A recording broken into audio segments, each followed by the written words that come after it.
Hi everyone and welcome back to my channel. For today's video, we are counting down the top 10 beauty makeup specific products of 2022. My best of beauty. These are the products that some of which I was introduced to this year, some I've been using for longer than that, but these are the products I find when I'm doing my makeup I most consistently grab for. These are my holy grail staples and the products that to me are the best in beauty. So if that's something you're into, make sure to keep on watching and don't forget to subscribe because I upload every other day.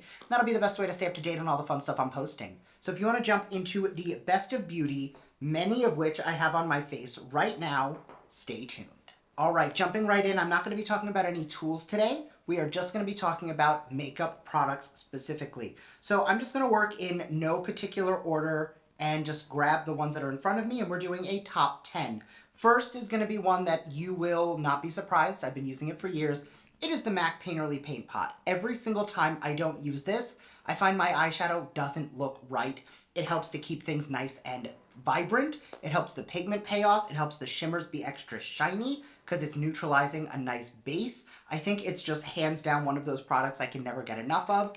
This is like my 5th tub of it ever, and I feel like I will always have this in my collection. I have tried everything. I've tried no tint primers. I've tried things as pigmented as the P. Louise makeup base, and they just don't do enough for me. So this is gonna have to be number 1. Next up from Rare Beauty, this is probably the best blush ever. It is the Rare Beauty Nearly Neutral Melting Blush. It is a cream, but what I love most about it is that it almost works like a powder. And I already have all my makeup done. Everything has been taken care of. I've even powdered my skin. But if I take the butt of a beauty blender or a beauty sponge, I can actually apply this on top of everything else if I feel like I need a little bit more blush. That's the thing, is with blush, you'll apply what you think is right, you will set it down, you will have everything done, you'll finish your eyes, and you'll feel washed out because your eyes went darker than you thought and you need to balance the skin a little bit. This is so good on top of powder, under powder, the works, and I find it just works so beautifully. This also is probably my favorite shade because it is such a perfect neutral. I can wear this every single day, no exceptions, and have it look good. The third product is one I actually like to pair with that, and this is from Benefit Cosmetics. It is the Georgia Blush, which I actually find is more of a blush topper. It is a peachy pink, but it does have a lot of shimmer in it, and I like to take a little bit of this on a fluffy brush and just in small circular motions buff it over the cheek. It does two things. It's going to blend my highlight and my blush together, making everything look really perfected, but it also turns that blush into this glow from within. I think it is such a beautiful product for just using as a finishing powder. My skin is very cool toned, which means there's a lot of pink to it, so I could just take this all over my face. It's not a ton of shimmer, but it's enough that it's going to give me that glow from within. It's not going to make me look greasy or shiny, but it's just going to give me that little extra to feel extra radiant. Product number 4 is, I think, the one I've been using the longest. It is the Tarte Shape Tape. Still my favorite concealer. I wear it in the shade Light Medium Honey. It's just the perfect brightening shade. I think that because it has a nice amount of coverage, I will actually use less foundation because I'm using a full coverage concealer. I know as we move on, we like to keep 2016 in the past when we went full coverage.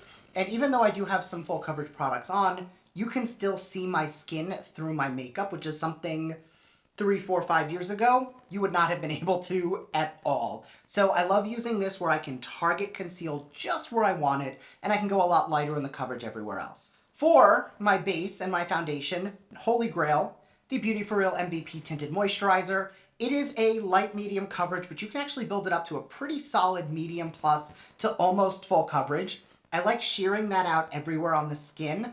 I'm in between their lightest shade and their second shade. I go with the darker of the two shades because once I go in with a lighter concealer and some powder, it does match really well and you can't even tell. It also means I can go a little lighter on the bronzer, but it is such a beautiful finish. It is hydrating, it has SPF, and it's just so nice on the skin. And all of the products I'm using today, and really my favorite products of all time, blend beautifully on top. For years, my skin was super oily, and even now I find I do get pretty shiny throughout the day. You can see I used a lot of Radiant products, so my skin is a little bit on the shiny side right now. For powder, I love the Prism Libre powder from Givenchy. I wear it in the shade, I know they have a couple different ones. Mine is Rose. And I love that it's the 4 different colors because it really gets the perfect blend. And I love that it has a little radiance to it. So I don't want to fully powder my face and make it look matte, but taking a tiny bit of this powder, which has luminosity to it, I'm going to just do sides of the nose, forehead, which is where I tend to get oily, and chin. And this is going to allow me to take some of the shine down here without compromising elsewhere. And even if I was to take whatever's left on my brush and put a light layer over the cheeks, it's not taking down the glow, it's just taking down some shine, and it still looks very healthy. Definitely one of the best products ever. Now, even though I like to have this luminous glow, there are places on my face that get very shiny, and I do need a little bit more of a matte finish. That's where the one size, turn up the base, versatile powder foundation comes in. I wear the shade Light 1, which is a rosy undertone. It is my perfect tone. And I like this because I don't like taking makeup all the way down my neck, but I will take a little bit of this on a fluffy brush and just blend it down the neck a little bit, because cream makeup on my neck, I don't know, it's just a weird feeling. I don't like how it feels, but this helps to take that down. And I notoriously always forget to put foundation on my ears, and my ears look very red. So I'll just swirl a little bit of this powder, and it'll just take down that redness so everything looks a little more put together. For me, my essentials and my staples are all about things that either make my life easier or they're things I could never live without. This definitely falls into both categories.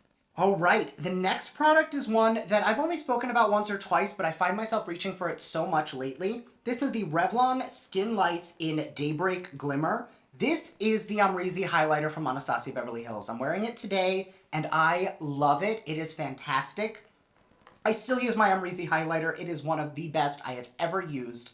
No exceptions, but every year I find myself putting that in my favorites, and I feel like I needed to find something to replace it because I can't replace it. If it falls and cracks, heaven forbid, or something goes wrong, I'm without it forever. So this is basically the exact same thing. The color, the tone, the texture, the shimmer, it's identical right on down to the texture in the pan.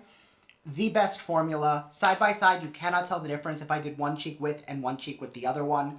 It's that good, and it's super affordable. It's Revlon. You can find it in any drugstore. The last two are probably the two I use the most. The first is the one I've been using the longest. This is from Milk Makeup. It is the Kush Fiber Brow in the shade Herb. I used to use the shade Dutch. I go a little lighter with my hair now, so I don't want as dark of a brow. But all I do in my brows is I will comb them up with a brow brush or a spoolie like this. I will take a little bit of this product and I will just lightly comb it through, and see how it just instantly fills the brow, holds it in place with very little effort. Now, this works for me because I have a decent amount of brow hair to begin with. I know if you're very sparse, you might need a pencil, and then this isn't really holding anything down. But for me, it's perfect. I let it sit on there for a minute or two, and then I will just gently blend out the front of the brow to give myself a little bit of dimension, and I let it stay darker at the tail. And to me, easy does it. The easiest and my best brow is just this product and nothing else. And the last product is one I hunted for years. So when I finally found it and fell in love, it is the Beauty For Real High Def Mascara. I'm wearing it today with no lashes because I love how tiny this brush is. I'm able to get all the way to the base of the lash. It lifts, it separates, it lasts all day. It is water resistant, but not waterproof. I don't like a waterproof mascara because I feel like I have to really rub to get it off. What I like to say about this is you can go out in the rain, but you can't go swimming. It's one of those that just holds up beautifully, looks fantastic, separates your brows, and because the brush is so tiny, I never get closer to my lashes than I do with this. Ever since I switched over to this, I found myself wearing lashes less and less and less. Now I can't remember the last time I put on a false lash. Anyway, that is going to be my top 10 products of makeup in the year 2022.